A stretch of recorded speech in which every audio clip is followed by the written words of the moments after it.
وہ میری فوٹیج آپ کے پاس موجود ہوگی، میڈیا اس بات کی گواہی دے گا، میرے ٹاک شوز بھی موجود ہیں، میری فوٹیج بھی موجود ہے، جس میں میں نے بارہا کہا یہ پی ڈی ایم کا اتحاد غیر فطری اتحاد ہے، یہ دیر پا نہیں ہے۔ ذرا انویسٹیگیٹ کیجئے، میری فوٹیج نکالیے، ماضی کی نکالیے، تقریباً 1 سال پہلے کی نکالیے۔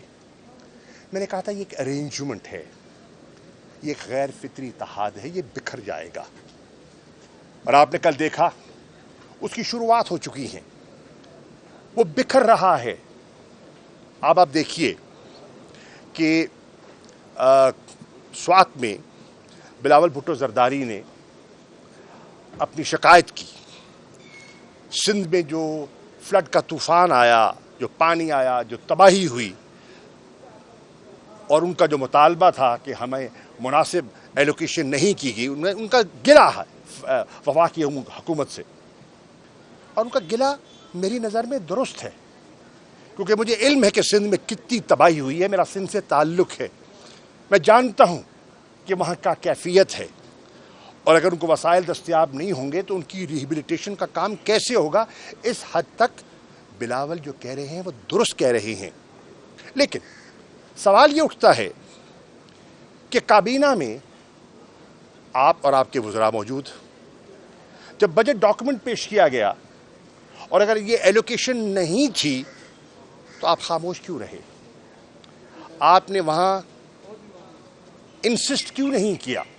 جیسے آپ نے کہا کہ آپ نے سرکاری ملازمین کی تنخواہوں پر ایک تذکرہ کیا ان کے اضافے کے لیے، تو آپ نے سندھ کی اس ایلوکیشن جس کو وفاقی حکومت نے آپ کے حق کے باوجود تسلیم نہیں کیا، تو آپ کے وزراء نے، پیپلز پارٹی کے وزراء نے اس پر اصرار کیوں نہیں کیا؟ ایک دوسری بات، آج میں دیکھ رہا ہوں کہ سرکاری وزراء آزاد کشمیر کے الیکشنز پر، جو ابھی حالیہ ضمنی الیکشن ہوا ہے، اس پر اپنے اعتراضات اٹھا رہے ہیں۔ وہ کہہ رہے ہیں کہ ٹھپے لگائے گئے۔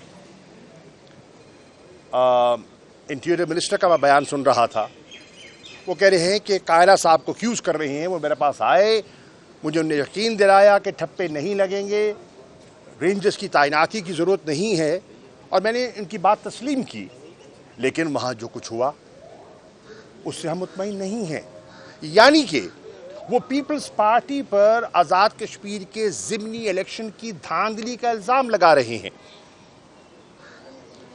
کراچی کا الیکشن، میئر کا الیکشن، سوال اٹھتا یہ ہے کہ اگر آزاد کشمیر کے الیکشن میں پیپلز پارٹی نے آپ کے ساتھ زیادتی کی، مسلم لیگ نون کے ساتھ زیادتی کی، تو سوال یہ اٹھتا ہے کہ پھر کراچی کے الیکشن میں مسلم لیگ نون نے 14 ووٹ پیپلز پارٹی کے میئر کے کینڈیڈیٹ مرتضیٰ وہاب صاحب کو کیوں دیے؟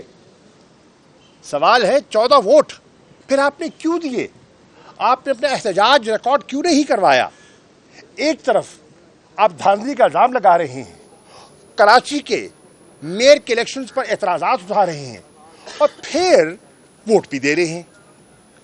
دیکھیے یہ تضادات ہیں جو سامنے آ رہے ہیں، اور آج پاکستان کا جو شہری ہے، پڑھا لکھا نوجوان ہے، وہ بیانوں سے، وہ تقریروں سے قائل نہیں ہوگا، وہ ایک ایک بات کی تہ تک جاتا ہے، وہ تحقیق کرتا ہے، اور اگر مطمئن نہیں ہوتا تو مسترد کرتا ہے، سوشل میڈیا پہ مسترد کر دیتا ہے، کہتا مجھے منظور نہیں ہے، اس آپ کی بات میں وزن نہیں ہے، صداقت نہیں ہے، سچ نہیں ہے، فریب ہے، قوم سے دھوکہ کیا جا رہا ہے۔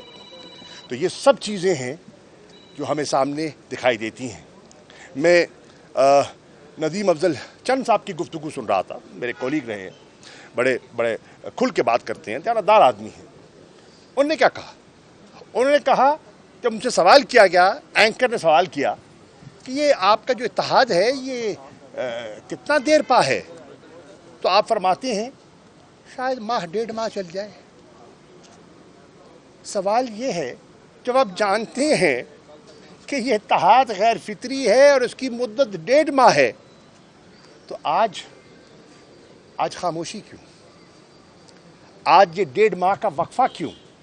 یہ سب چیزیں ہیں جو ابھی تو بجٹ پہ ووٹنگ ہونی ہے نا،